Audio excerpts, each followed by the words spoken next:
There's a shredded piece of paper in here. There's nothing written on it. Totally blank.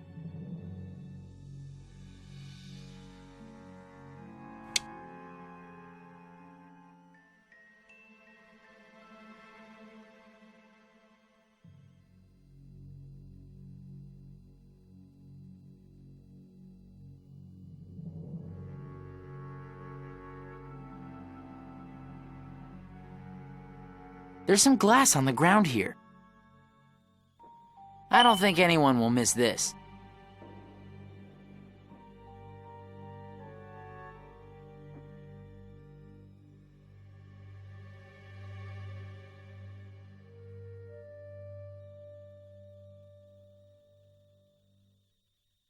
The safe looks remarkably sturdy.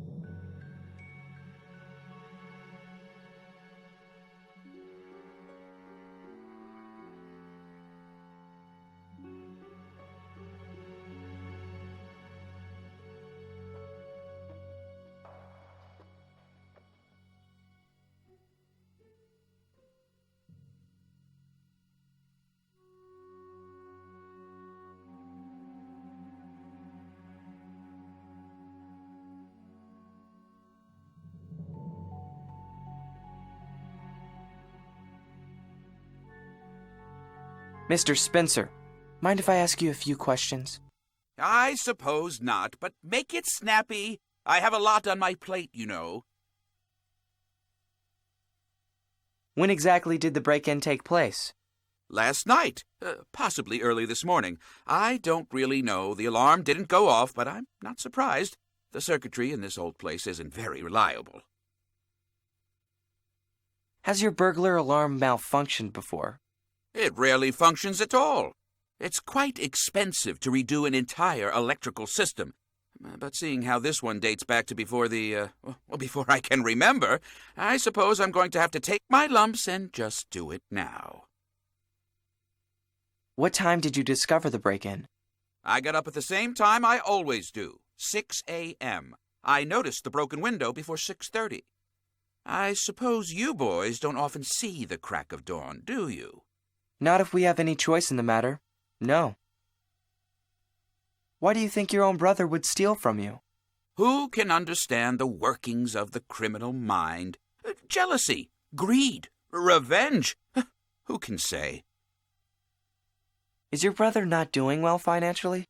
No, not to speak of. He never seemed to care for money before, but since he remarried, I believe his new bride is applying the financial thumbscrews. I've met him before. He doesn't seem the greedy type. Yes, well, perhaps you should look to his wife for the necessary motivation. Why would Thomas Spencer want revenge against his own brother? Like I said, who can understand the workings of the criminal mind? Certainly not me. Mr. Spencer, could you tell me how a typical day proceeds for you? Gladly. I wake up as the sun rises, regular as the tides. I usually go straight to my study, check on things, and if the weather is clement, I open the window for a bit of a breeze. If it doesn't rain, I leave it open most of the day. Did anything unusual happen the morning of the theft? No, nothing at all. No odd noises? No strange visitors? No! I had a salesman interrupt my work at one point, but I told him to buzz off, which he promptly did. What time was that? I don't know. I didn't make a note of it. Where do you keep the combination to the safe? I don't keep it anywhere. I think of a new one each week and jot it down on a piece of paper. I leave the paper on my desk and glance at it occasionally until I'm sure I've committed it to memory. I then shred it. When's the last time you changed the combination? Why, it was yesterday, as a matter of fact. Hmm, he says. By Jove, I think he's got it. The game is afoot. The little gray cells. Any one of those would do, but he says, What sort of two-bit detectives are you anyway? Thanks for your time, Mr. Spencer. Yes, yes.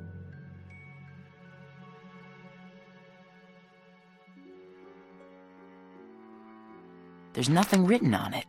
totally blank.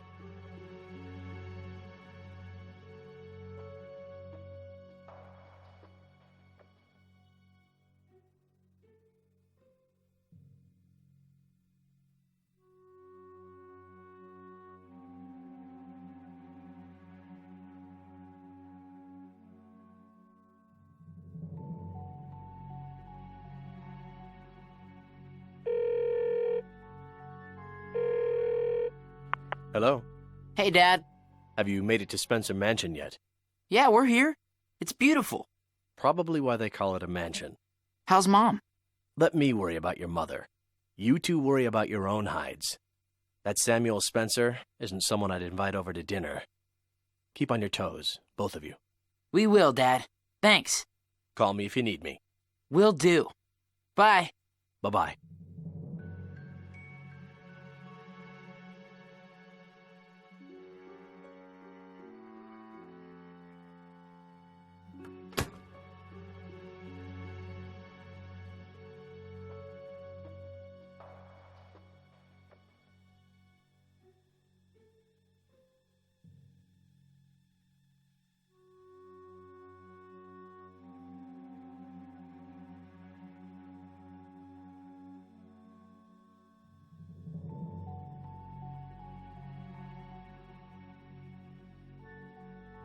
It's locked.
Officer Riley, do you have a minute?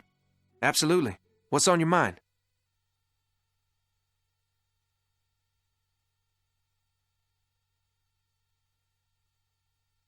Are you really going to arrest Thomas? No. Mr. Spencer wants me to lock him up and throw away the key. But to be frank with you, I'm not convinced he's the man we're looking for. The evidence is nothing more than circumstantial at this point. And while it may be incriminating, something just seems all wrong to me. There has to be another way for someone to have gotten their hands on that combination. That seems odd to me. Why would Samuel be so eager to have his brother arrested? We aren't ruling out the possibility that Mr. Spencer has an ulterior motive for wanting Thomas out of the way. You never know. What evidence do you have? Well, like I said, it's all circumstantial at this point. There is no sign of forced entry into the safe itself. It's a Mosler safe, and those are almost impossible to crack. What's so incriminating about the crime scene? There appears to be forced entry into the house, but upon closer inspection, I don't know that it holds water. The broken window seems a little fishy to me. The break is too small for a person to slip through. There isn't even any evidence that it was broken from the outside. It's certainly possible that someone broke the window to make it look like an outsider did it. Do you really need to hold Thomas here? Yes, I'm not sure he's the culprit, but I want to keep him around until we figure out if it's even possible that an outsider committed this crime. After all, if we eliminate everyone but Thomas from suspicion, well, then the next step is clear. I really think you're barking up the wrong tree. I hope so. If you find anything that might help out, please let me know. Thanks for your time, officer. Yes, yes.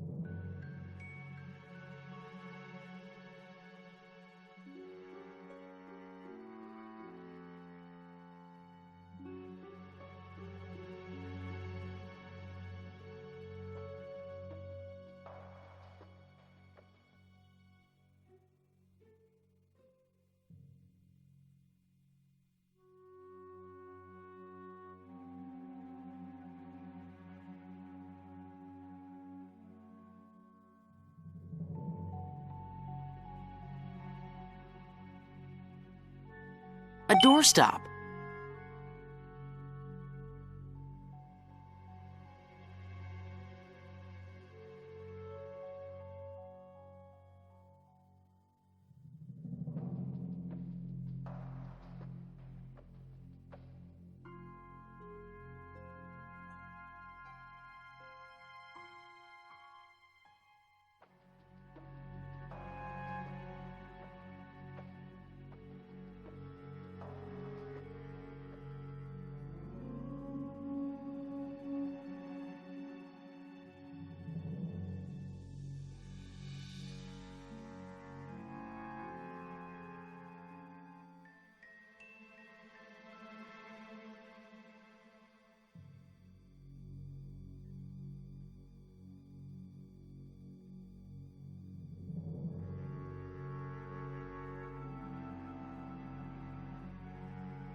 Officer Riley, do you have a minute? Absolutely. What's on your mind? We know how someone besides Thomas might have known the combination. Is that so? How? Samuel Spencer changes the combination every week. He writes it on a piece of letterhead and leaves it on his desk while he works, occasionally glancing at it until he has it committed to memory. Then he shreds the piece of paper. He also leaves the window open while he works when the weather is nice. And it was especially nice out yesterday. Right. So in the middle of the day, the doorbell rings. He gets up to answer it and leaves the door to the safe room open. So when he opens the front door to see who it is, a crosswind blows through the front entry, into the safe room, and blows the piece of paper out the open window. Seems pretty unlikely to me. Why wouldn't he notice the paper was gone? He'd already memorized the combination. He has a stack of paper on his desk, and it's all the same letterhead. He absent-mindedly must have put the next piece from the stack into the shredder, thinking it was the piece with the combination on it. We found a completely blank piece of paper in the shredder. Why would someone shred a blank piece of paper? Except by mistake. So the piece of paper with the combination on it blew out the window. We think so, yes. That's still pretty limiting. Whoever did it must have been on the grounds that day. Yes, but Thomas certainly didn't have any reason to get the combination that way. Samuel told it to him that very night. Seems pretty far-fetched, but I must admit it is a possibility. Does that mean Thomas can go? Yeah, he can go, for now. I don't want him running off. Tell him to stay on the grounds. I'm sure I'll have more questions for him later. Great. Thanks, Officer Kahn. No thanks needed. Justice does no favors.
I got a sample of mud.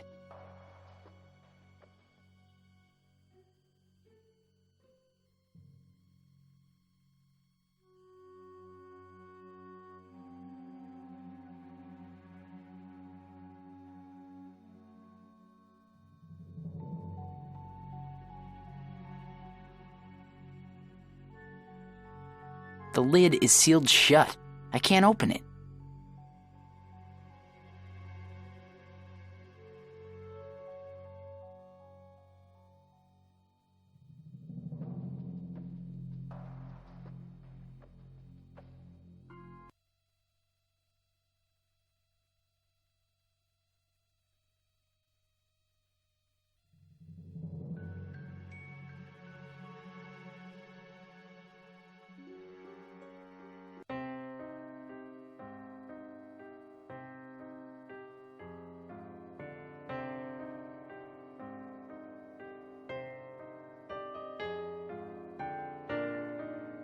This could be useful.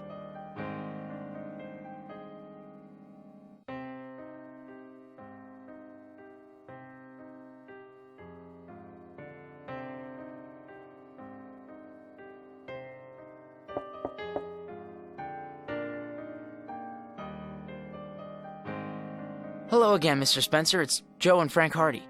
Boys, thanks for helping me out with that rather uncooperative police officer back there. Please do come in. Thanks. Can I get you anything? No, we're okay. What can I do for you? I don't mean to disagree with you, Mr. Spencer, but I really don't think Officer Riley was being uncooperative. Really, I think Mr. Spencer, well, the other Mr. Spencer, was putting him between a rock and a hard place. Of course you're right. I guess it just hurts to think of my own brother being so quick to think I would betray him, especially after all I've done for him. Why do you suppose that is? Well, if I'm being honest with myself, I suppose I would say it's because he's so quick to turn on people himself, he thinks everyone else is equally capricious. What do you mean, all you've done for him? I'd rather not get into it. Suffice to say, we both had a rough childhood. I probably got off a little lighter than he did, but I threw myself under the train for him more than once. So the fact that now he seems to have forgotten or even forsaken what happened is upsetting. So how's Lily doing? I wondered how long it would take you to ask about her. I'm just concerned that all this might upset her. She seems to be handling it all right. I'm not sure where she got off to at the moment, but I'm sure she won't be long. Is that Samuel's car near the front door? Yes, that's his baby. He's had it since it came out, or nearly anyway. It was his first car, and he's never let go of it. Wow. I didn't realize it was that old. Joe! Hey, I call him like I see him. Your brother's right. It's a beautiful car. But in my opinion, it's more trouble than it's worth. Sam loves it, though.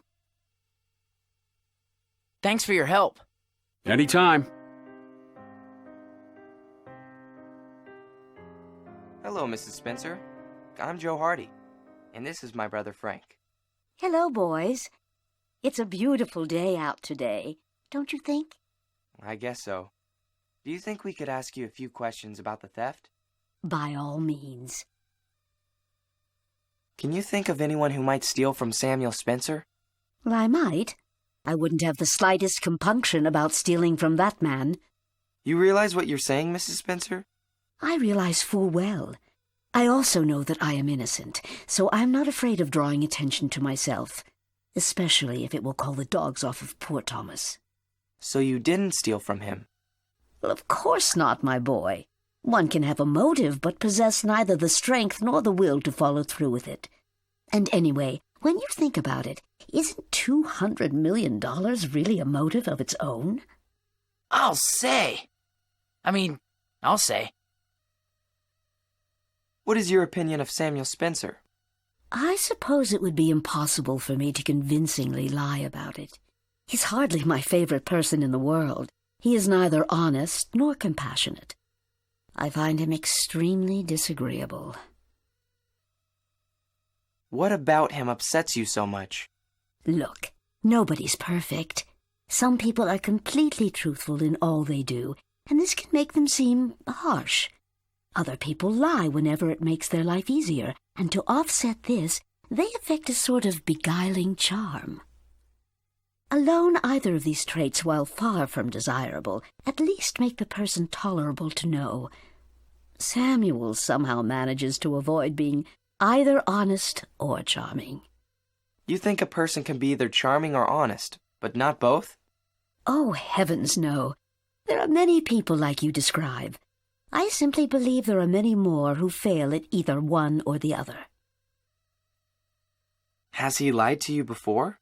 Very little comes out of the man's mouth that isn't a lie, or at least a distortion of the truth. His lies are often lies of omission. For instance, he told Thomas before we moved here that he required no rent or compensation for our lodging. Since we have moved here, he has essentially kept my husband as an indentured servant. When Thomas expresses a wish to pursue a career or prospects outside of Samuel's domain, Samuel makes him feel guilty until he agrees to drop his foolish whims for something more practical. Of course, practical in Samuel's view simply means that which benefits him most. Not a pleasant man at all. What can you tell me about your husband? Thomas is a dear. I had long given up on marriage. I just thought I was one of those people to whom it would never happen. It isn't easy for a single mother, you know. I had resigned myself to the life of a spinster, but then I met Thomas. How two people of such differing character as Thomas and Samuel could be born of the same woman is a mystery to me. Thomas has been the father that Lily never really had. Lily was already in her teens when we married, and you would think that would spell trouble for him or her, or all of us, but he is such a tender and loving father to her that she couldn't help but be grateful he entered our lives. Thomas would never steal, never! I can tell you that with all the certainty in the world. Can you tell me anything about your daughter? Lily? Oh, she has been strong and resilient, as the young often are. We've been through a lot. She's taken to Thomas so much. These accusations really upset her. Can you tell me about how you came to Bayport? Well, you are thorough, aren't you? I was actually born in Oswald, about 100 miles southwest of here. My family moved away when I was young, but shortly after my 17th birthday we moved back. I lived in Oswald until I met Thomas. Thank you, Mrs. Spencer. You're welcome, boys.